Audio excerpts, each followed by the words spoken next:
নমস্কার। কবি অপূর্ব আত্মের কবিতা বীর পুরুষের খোকা। খোকা বলল, সেই ছড়াটা শোনাও না মা আবার। সে যেটা খুব প্রিয় ছিল তোমার এবং বাবার। মা বলল, তুই তো দেখি জ্ঞানের মতো বিক্ষরে। কাল দেখা কি নাম ছড়াটার বলতো আগে ঠিক করে।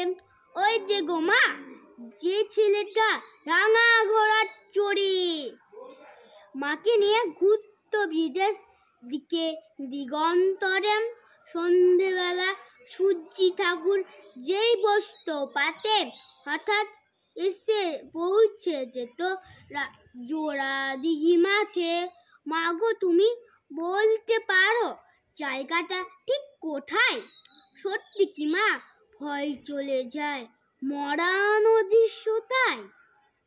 আচ্ছা ধরো, তুমি যাচ্ছ পালকি চেপে একা। পথ ঘাট সব মনীষীহীন, পাখিরও নেই দেখা।